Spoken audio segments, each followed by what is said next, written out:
Hello and welcome to Gaming is Therapy. I am DEFY REALITY and today I'm bringing you episode number 38 of our EFL Fantasy Football, and of course it is time to reveal those points. Who we start with this week? Well, why mix it up? Let's go with RandomGeezar. How did he perform this week? Well, it's safe to say it was another poor week, all said and done. So Pears in goal for Blackburn managed to get 20 points for him, and that's his highest points return. Pollock got 3, but Watford did have a game cancelled due to the weather. Azar only got 5, really poor return from him. Cullen got 11, respectable for Swansea. Sainz, his captain, only got him 8. Well, in reality, only got him 4. Norwich were poor. I did say in my team reveal video, the games that Norwich had were the games that they really needed to win to make a big statement of putting themselves in the potential playoff position or putting themselves in amongst it, and they failed absolutely dismally. They were torn apart by QPR, who, yes, going into it with 3 games undefeated, but it's not like they've won more than a game all season until they played Norwich.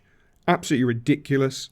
Norwich were poor, then they draw, just very disappointing overall. A little bit like Randy's team. I mean, Egan Riley didn't even play. I mean, overall, it's safe to say it was a poor week. Watford, as I say, 3 points from his teams. They did have a game cancelled. That's disappointing. Blackburn saved the day with a massive 18 points. So Blackburn done him the world of good. 38 points in total. Other than that, it's unfortunately really dismal. I don't expect Randy to have a very good league placing this week, but it is what it is. That's the joy of fantasy football. We'll swiftly move on to my boys, and yes, that's what we like to see. So I was also let down. Obviously, Azar, 5 points, really let me down. Sainz, dismal, 4 points. As I say, they should be beating QPR and Portsmouth. They didn't. It's disappointing from a fantasy football perspective, but I'm sure being a Norwich City fan, it's even more demoralising because you want your team to be up there, in amongst it, challenging for those playoffs. And let's be honest, we expect Norwich to be in amongst it, but then again, we could talk about the Championship all day, how competitive that league is, how many teams you could actually make a viable argument for teams up into 15th position who should be challenging for playoffs. You can make arguments for teams staying up because of how good and how competitive the league is. The ones actually at the bottom are pretty dismal this season, but hey, the way QPR played, you would have said Norwich were actually in the bottom of the table because they were just dismal, really, really dismal, very one-sided affair. But from a points perspective, which is the most important thing for my good self, disappointed with Azar and Sainz, very disappointed. But Trafford in goal, 11 points, great return. Bath, 17 points, great return. Gilchrist, 12 points, fantastic return. Done. QPR, 25 points, great return. My back 3, phenomenal, absolutely phenomenal. And for once, in an absolute blue moon, Brownhill, 28 points as my captain. I'm not sure who's more surprised, me or him. Obviously, it's me. I was saved somewhat last night because Sheffield United won and got the clean sheet, so they got me 14 points. Don't want to talk about Norwich, they really do depress me. 5 measly points, they were just atrocious, just an atrocious week. So the question is, how does the weekly table look?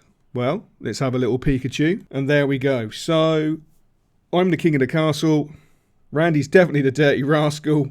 He's in bottom position. So we'll go from a bottom to top. So in 8th position with the wooden spoon for the week, RandomGeezar, 73 points. And then it's really close. Waymaker, again, slipping down, 74 points in 7th place. Maximum effort, 74 points in 6th position. Bojong Swan, 75 points in 5th position. Looks like Bojong Swan's form has taken a little bit of a dive. It was so consistent for about 3-4 weeks and it's just sort of tilted off, and that's the joy of the fantasy football. It comes, it goes.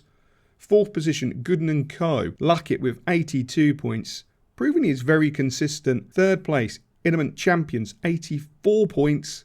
Nice return. 2nd place, Mr. Consistent himself, Josh, EFL Fantasy Josh, with 94 points and even more bragging rights over Waymaker FC. And this week, I don't know what to say. I am just magnificent. No, it's a little bit of a fluke. Come on. I made a few right decisions. I got 121 points. I'm not going to say I'm disappointed. I'm absolutely elated. We take that all day long. First place, 121, is my good self. So, disappointingly, we're not going to do a team of the week because it would just be looking at my team again and there's no point basking in glory. The bigger question is, how has it affected the overall table? It's looking pretty good. I'm happy with that. So, first place, still top of the tree. EFL Fantasy Josh with 1,478 points. literally Mr. Consistent. Intimate Champions in second position, 1,426 points. Bojong Swong, third place, 1,422. The top three have been magnificent all season. A little bit of jesting with Bojong Swong's form currently, but you know how it swings in roundabouts. Some weeks are going to be favourable, some weeks are just going to be a little bit off, but 75 points is still not a bad return. Myself in fourth position on 1,360. I'm happy with that. Fifth position, maximum effort with 1,320.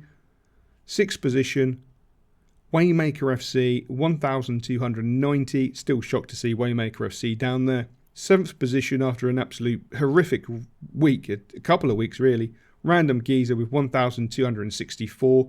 And still at the bottom, Gooding & Co. As we know, he hasn't played all the weeks with 1,194 points. I think it's going to be a very interesting race over the Christmas period going into the new year between RandomGeezar and Gooding & Co. I think that's going to be quite a battle. I'm excited to see how we go into the new year.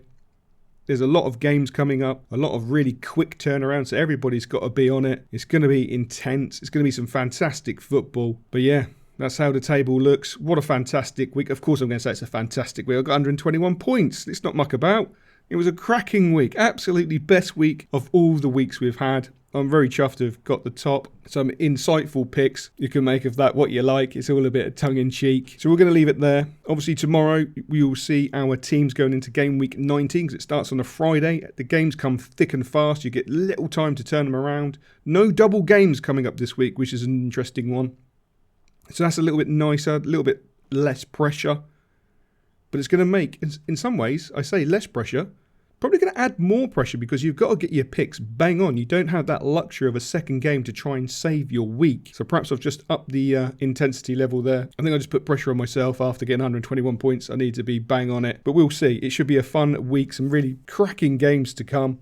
And it'll be a great weekend of football. And of course, most importantly, fantasy football. So yeah, we'll leave it there. And you know what I'm going to say next? As always, we will catch you later.